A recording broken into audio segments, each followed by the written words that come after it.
ನಾಗೇಂದ್ರ ಪ್ರಸಾದ್ ರವರ ಅಭಿಮಾನಿ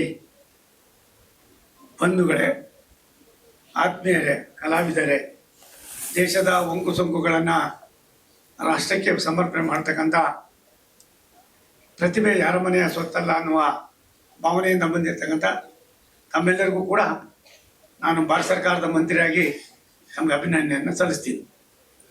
ಇದೊಂದು ಔಚಿತ್ಯಪೂರ್ಣ ಕಾರ್ಯಕ್ರಮ. ನಾಗೇಂದ್ರ ಪ್ರಸಾದ್ ನನಗೆ ಪರಿಚಯ ಆಗಿದ್ದು 1996-97. ನಾನು 99ರಲ್ಲಿ ಇಂಡಿಪೆಂಡೆಂಟ್ ಆಗಿ ಬೆಂಗಳೂರಿನ ಚುನಾವಣೆ ನಿಂತು. ಅವ್ರು ಯಾರು ಕಡಲೆಕಾಯಿ ಮಾರೋ ನನಗೆ ಬಂದು ನನಗೆ ಅಲ್ಲಿ ಕಡಲೆಕಾಯಿ ತಿಂತ ನಿಂತಿದ್ದೆ ಗೂಡ್ಸೆಡ್ ರೋಡ್ನಲ್ಲಿ. ಅಲ್ಲಿ ನಮ್ಮದು RO ಆಫೀಸ್. ಆವಾಗ ಯಾವ್ದಾದ್ರು ಜನ ಯಾವ ಚಿಹ್ನೆಗೆ ಹಾಕ್ಲಿ ಅಂತ ಕೇಳ್ತಾ ಇದ್ದಾರೆ ರಿಟರ್ನಿಂಗ್ ಆಫೀಸರ್. ಒಂದು ಅವನು ಯಾರು ಹೇಳ್ದ ಬಸ್ ಕುರ್ತು ಹಾಕ್ಕೊಡೋಣ ಅಂತ. ನಾನು ಹೇಳಿದೆ ಬಸ್ ಕುರ್ತಂತೆ ಹಾಕಪ್ಪ ಅಂತ. ಅದಾದ್ಮೇಲೆ ನಾಗೇಂದ್ರ ಪ್ರಸಾದ್ ಸಿಕ್ಕಿ ಅಣ್ಣ ಬಸ್ ಕುರ್ತ ನಾನೊಂದು ಹಾಡು ಬರೀತೀನಿ, ಹಾಡ್ಲೇನಣ್ಣ. ಹಾಡು ಹೆಂಗಾಯ್ತು ಅಂದರೆ ಯಾರ್ಯಾರು 15 ಜನನೋ 11 ಜನನೋ 12 ಜನ ಬಸ್ ಕುರ್ತ ಚುನಾವಣೆ ನಿಂತಿದ್ದು. 11 ಜನ ಬಸ್ಸು ಅಂತ ಆ ಬಸ್ ತಗೊಂಡೋಗಿ ವಿಧಾನಸೌಧಕ್ಕೆ ಕರ್ಕೊಂಡೋಗಿ ಬಿಟ್ಬಿಟ್ಟು ಅಂತ ಬಸ್ಸನ್ನು ಬಿಟ್ಟವರಲ್ಲಿ ನನ್ನ ಸಹೋದರ ನಾಗೇಂದ್ರ ಪ್ರಸಾದ್. ಆ ಕ್ಯಾಸೆಟ್ ನಾನು ಇವತ್ತು ಇಟ್ಕೊಂಡಿದ್ದೀನಿ. ತುಂಬ ತಲೆ ಬಿಸಿ. ಹಾಗಾಗಿ ಪ್ರತಿಭೆ ಯಾರ ಮನೆಯ ಸ್ವತ್ತಲ್ಲ. ಪ್ರತಿಭಾವಂತರು ಎಲ್ಲಿದ್ದಾರೆ ಅಂದರೆ ಯಾರ ಕೈಗೂ ಸಿಗೋದಿಲ್ಲ.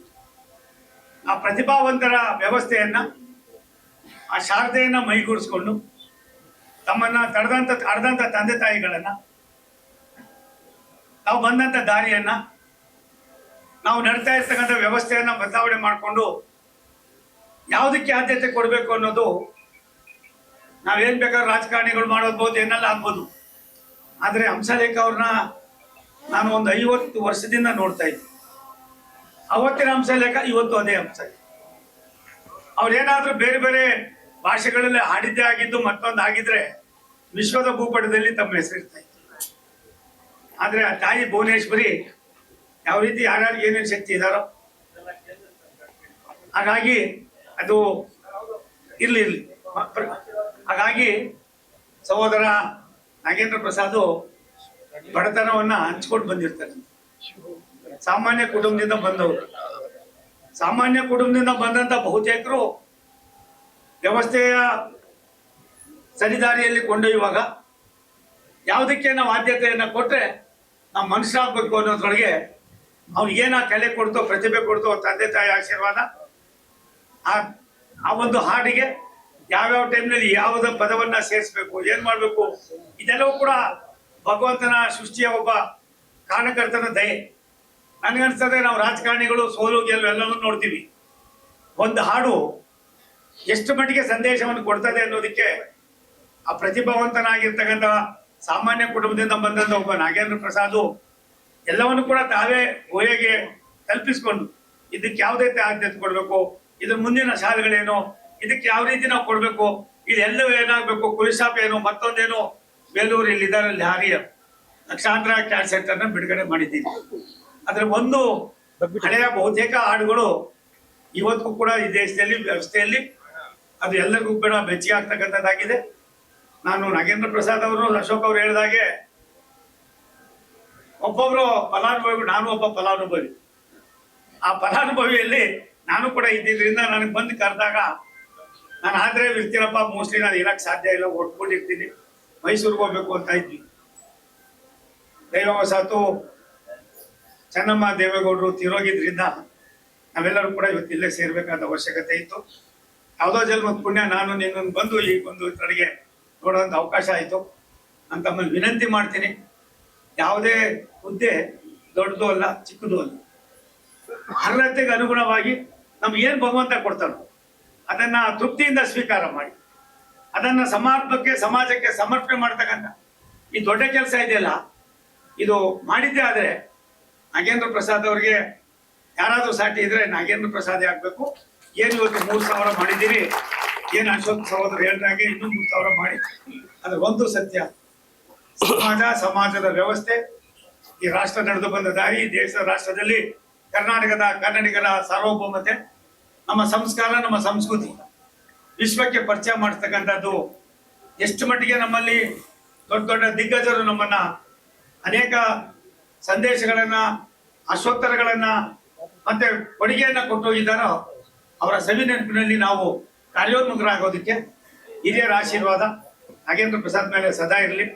ಹಂಸಲೇಖ ಅವರು ಇವತ್ತು ಈ ರಾಜ್ಯ ಕಂಡ ಅಪರೂಪದ ಒಂದು ಸಂಪತ್ತು. ಅದು ಪದ್ಮಶ್ರೀ ಮತ್ತೊಂದು ಹೋಯ್ತು, ಆ ಕಾಲ ರೆಕಮೆಂಡೇಶನ್ ಕೊಡುವಂತ ಕಾಲ ಹೋಯ್ತು. ನನ್ಗನ್ನಿಸ್ತದೆ ಹಂಸಲೇಖ ಅವರು ಎಲ್ಲಿದ್ದಾರೆ ಏನಿದ್ದಾರೆ ಅನ್ನೋದನ್ನ ಕೆಲವಾರು ಸಂದರ್ಭದಲ್ಲಿ ನಾವು ಪರಿಚಯ ಮಾಡ್ಬೇಕಾಗಿರ್ತಕ್ಕಂಥದ್ದು ರಾಷ್ಟ್ರದ ಪ್ರಧಾನಮಂತ್ರಿಗಳು ವಿಶ್ವದ ಮೂಲೆ ಮೂಲೆಗಳಲ್ಲಿ ಯಾವ ಹಳ್ಳಿಯಲ್ಲಿ, ಯಾವ ಹಾಡಿಯಲ್ಲಿ, ಯಾವ ಆದಿವಾಸಿಗಳಲ್ಲಿ ಏನಿದೆ ಅನ್ನೋದನ್ನ ಅರ್ಥ ಮಾಡ್ಕೊಂಡು ಮಾಡ್ತಾ ಇದ್ದಾರೆ. ಅವ್ರಿಗೂ ಕೂಡ ಆ ಕಾಲ ಬರ್ತದಪ್ಪ, ತಕ್ಷಣದಲ್ಲೇ ಬರ್ತಕ್ಕಂಥದ್ದು ಭಗವಂತನ ಕೃಪೆ ಇರ್ತದೆ. ಒಂದು ಸತ್ಯ, ಸಚ್ಚರಿತ್ರೆ ಇಟ್ಕೊಂಡು ಯಾವುದೇ ಆಸೆ ಆಕಾಂಕ್ಷೆಗಳಿದೆ, ನಾವು ಮಾಡುವ ಕರ್ತವ್ಯವೇ ನಮ್ಗೆ ದೇವರು ಅಂತ ಕೆಲಸ ಮಾಡಿದ್ದೆ ಆದ್ರೆ ಭಗವಂತ ಪ್ರತಿಯೊಂದನ್ನು ಕೂಡ ಒಂದಲ್ಲ ಒಂದು ರೂಪದಲ್ಲಿ ಕೊಡ್ತಕ್ಕಂಥದ್ದು ಸ್ವಲ್ಪ ತಡ ಆಗ್ಬೋದು, ಅದು ಸಿಕ್ಕೇ ಸಿಗ್ತದೆ ಅನ್ನೋ ಮಾತನ್ನು ಹೇಳಿ ಹಂಸಲೇಖ ಅವ್ರಿಗೂ ಆಗ್ಬೇಕು, ಸಹೋದರ ನಾಗೇಂದ್ರ ಪ್ರಸಾದ್ ಗುಬ್ಬಿ ಅದರಂತೆ ಮಾನದಂಡ ಆಗ್ಬೇಕೆ ವಿನ ರೆಕಮೆಂಡೇಶನ್ ಮಾನದಂಡ ಹಾಕ್ಬಾರ್ದು. ಅವ್ರವ್ರ ಅರ್ಹತೆನೇ ಅವ್ರು ಮಾನದಂಡ ಆಗ್ಬೇಕು ಅಂತ ಅನೇಕರು ಇವತ್ತು ಅರ್ಹತೆಯಲ್ಲಿ ಇರ್ತಕ್ಕಂಥ ತುಂಬಾ ಜನ ಇದ್ದೀರಿ. ನಾನು ಮಂತ್ರಿ ಆದೆ, ನನಗೇನ ಇಬ್ರು ಮುಖ್ಯಮಂತ್ರಿಗಳು ಅಲ್ಲಿ ಎಂಪಿಗಳಾಗಿದ್ರು. ಅದೃಷ್ಟ ಮತ್ತೆ ಅರ್ಹತೆ ಯಾವ ರೀತಿ ಬಂತು ಅಂತ ನನಗೆ ಗೊತ್ತಿಲ್ಲ ಗೋವಿಂದ ಅವರೇ. ಸಿಕ್ಕದನ್ನ ಹೆಂಗ್ ಸಮಾಜ ವ್ಯವಸ್ಥಿತವಾಗಿ ಉಪಯೋಗಿಸ್ಕೋಬೇಕು ಅನ್ನೋದು ನನ್ನ 45 ವರ್ಷ 50 ವರ್ಷದ ಅನುಭವ ಎಲ್ಲ ಒಂದ್ ಕಡೆ ನಮ್ಗೆ ಸಹಕಾರಿ ಆಗ್ತದೆ ಅನ್ನೋದನ್ನ ಹೇಳಿ ಇಲ್ಲಿವರೆಗೂ ನೀವೇನೇನ್ ಬರ್ದಿದ್ದೀರಿ ಇವೆಲ್ಲಕ್ಕಿಂತ ಮಿಗಿಲಾಗಿ ಮುಂದಿನ ದಿನಗಳಲ್ಲಿ 1000 ಬರೆಯೋದಕ್ಕೆ ಯೋಚನೆ ಮಾಡಬೇಡಿ. 1000 ಜೊತೆಯಲ್ಲಿ 4, 5, 10 ಕೊಡ್ತಕ್ಕಂಥ ನಿಮ್ಮ ಕೊಡುಗೆ ಏನಿರ್ತದೆ ಅದು ದೇಶಕ್ಕೆ, ದೇಶದ ವ್ಯವಸ್ಥೆಗೆ ಅದು ಪೂರಕವಾದಕ್ಕೆ ಆಗೋದಕ್ಕೆ ನಿಮಗೆ ಭಗವಂತನ ಆಶೀರ್ವಾದ, ತಾಯಿ ಭುವನೇಶ್ವರಿ ಆಶೀರ್ವಾದ ಸದಾ ಇರಲಿ ಅಂತ ಹೇಳಿ ನಿಮ್ಮನ್ನ ಹರಿದಂತ ತಂದೆ ತಾಯಿಗಳಿಗೆ ನಾನು ವೈಯಕ್ತಿಕವಾಗಿ ಕೃತಜ್ಞತೆಯನ್ನ ಸಮರ್ಪಣೆ ಮಾಡಿ ಇದೊಂದು ಅದ್ಭುತವಾದ ಕಾರ್ಯಕ್ರಮ ಅರ್ಹತೆ ಮಾನದಂಡವಾಗಿ ಇಟ್ಕೊಂಡು ಇಷ್ಟೊಂದು ಜನರನ್ನ ಅದ್ರೊಳಗೆ ಬುದ್ಧಿವಂತರನ್ನ ಇಲ್ಲಿರ್ತಕ್ಕಂಥ ಯಾರಾದ್ರೂ ಮಾತಾಡ್ಸಿದ್ರೆ ನಾನೇ ನಮ್ಮ ಅಪ್ಪನಷ್ಟು ತಿಳ್ಕೊಂಡಿರುವಂತ ಜನ ತುಂಬಾ ಜನ ಇಲ್ಲಿದ್ದೀರಿ. ನಾವೆಲ್ಲರೂ ಕೂಡ ಅವ್ರಿಗೆ ಆರಿಸೋಣ, ಆಶೀರ್ವಾದ ಮಾಡೋಣ. ಮುಂದೊಂದು ದಿನ ಅವರು ಕೂಡ ಇನ್ನೊಂದು ದೊಡ್ಡ ವ್ಯಕ್ತಿಗಳಾಗಿ ರಾಷ್ಟ್ರದ ಭೂಪಟದಲ್ಲಿ ಕಾಣ್ತಕ್ಕಂಥ ಅದಕ್ಕೆ ತಾಯಿ ಭುವನೇಶ್ವರಿ ಅವ್ರಿಗೆ ಆಶೀರ್ವಾದ ಮಾಡಲಿ ಅನ್ನುವ ಪ್ರಾರ್ಥನೆಯನ್ನು ಮಾಡಿ ನನ್ನನ್ನು ಕೂಡ ಈ ಕಾರ್ಯಕ್ರಮ ಬರೋದಕ್ಕೆ ನಾನು ಮರ್ತೋಗಿದ್ದೆ. ಅಶೋಕಣ್ಣ ಬಾಬಾ ಇಲ್ಲಿ ಅಂತ ನಾನು ಎಲ್ಲೋ ಹೋಗ್ತಾ ಇದ್ದೆ, ಗಾಡಿ ಕುಂತಿದ್ದೆ, ಒಳ್ಳೆದಾಯ್ತು ಅಂತ ಅಂದ್ಬಿಟ್ಟು ಇಳಿದ್ಬಿಟ್ಟು ಅಂತ ಏನು ಹೇಳಲೇ ಇಲ್ಲ ಅವ್ರಿಗೆ. ಅವ್ರ ಜೊತೆ ನನಗೇನೋ ಮುಂಚೆ ಅವರೇ ನನ್ನ ಗಾಡಿ ಕುಂತ್ಕೊಂಡ್ರು, ನೀನು ಬರಲೇಬೇಕು ಅಂತ.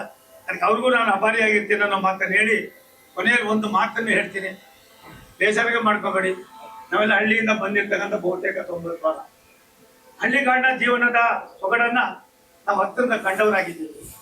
ನಮ್ಮ ಪಕ್ಕದ ಮನೆಯಲ್ಲೇ ಮತ್ತೊಂದ್ರಲ್ಲೋ ಮಗದೊಂದ್ರಲ್ಲೋ ನಮ್ಮ ಜೊತೆಯಲ್ಲಿ ಓದೋರು ಮತ್ತೊಬ್ರು ತುಂಬಾ ತೊಂದರೆ ಇದ್ದಾಗ ಅಂತವರನ್ನ ನಾವು ಮೇಲ್ಪಂಕ್ತಿಗೆ ತರ್ತಕ್ಕಂಥದ್ರಲ್ಲಿ ನಿಮ್ಮ ಹಾಡು ಸಾಕಷ್ಟು ಕೆಲಸವನ್ನು ಮಾಡ್ತಾ ಇದೆಯಪ್ಪ, ಸಾಕಷ್ಟು ಕೆಲಸವನ್ನು ಮಾಡ್ತಾ ಇದೆ.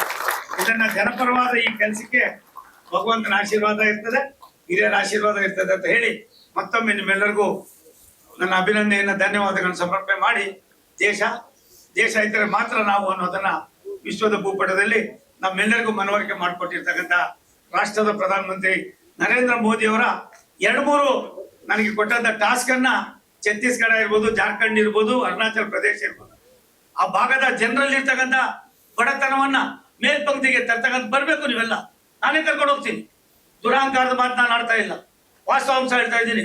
ನೀನು ಬರ್ಬೇಕು ಚಂದ್ರರಾಯ ಸ್ವಾಮಿ. ದೇಶ ಅಂದ್ರೆ ಏನು ಅಂತ ನಿಮ್ಗೆ ಗೊತ್ತಾಯ್ತದೆ. ಕರ್ನಾಟಕನೇ ದೇಶ ಅಲ್ಲ, ಈ ವಿಶ್ವ ಯಾವ ರೀತಿ ಇದೆ, ಅದರ ಬದಲಾವಣೆಯ ಪರ್ವ ಯಾವ ರೀತಿ ಕಾಣ್ತಾ ಇದೆ. ಆ ಬದಲಾವಣೆ ಪರ್ವದಲ್ಲಿ ಒಬ್ಬ ನಾಯಕ ಆದವನು ಯಾವ ರೀತಿ ಬಡತನವನ್ನ ಮೇಲ್ಪಂಕ್ತಿಗೆ ತರ್ಬೋದು ಅನ್ನೋದಕ್ಕೆ ನನ್ನ ಅನುಭವದ ಮಾತು ಹೇಳಿದೆ. ಬಾಕಿ ಚರ್ಚೆ ಮಾಡಕ್ಕೆ ನಾನು ತಯಾರಾಗಿಲ್ಲ. ನನ್ಗೆ ಹೆಮ್ಮೆ ಇದೆ, ಆನಂದ ಇದೆ. ಎಲ್ಲ ಒಂದ್ ಕಡೆ ದೇಶದ ವ್ಯವಸ್ಥೆಯನ್ನ ಬಲಪಡಿಸ್ತಕ್ಕಂಥದಕ್ಕೆ ನಾಗೇಂದ್ರ ಪ್ರಸಾದ್ ಅವರ ಹಾಡುಗಳು ಮತ್ತೆ ಅವರ ಧ್ವನಸುರುಳಿಗಳು ಸಾಕಷ್ಟು ಬರಲಿ ಅನ್ನೋ ಮಾತನ್ನು ಹೇಳಿ ಈ ಸಭೆಯನ್ನು ಉದ್ದೇಶಿಸಿ ಚಂದ್ರರಾಜ ಸ್ವಾಮಿ ಮಾತನಾಡಿ ಅಂತ ಹೇಳಿ ನಾನು ನಾಗೇಂದ್ರ ಸ್ವಾಮಿ ಅವರಿಗೆ, ಅವ್ರ ಕುಟುಂಬದವರಿಗೆ, ನಿಮ್ಮೆಲ್ಲರಿಗೂ ಹೊಂದಿಸಿ ನನ್ನ ಮಾತು ಮುಗಿಸ್ತೀನಿ. ನಮಸ್ಕಾರ.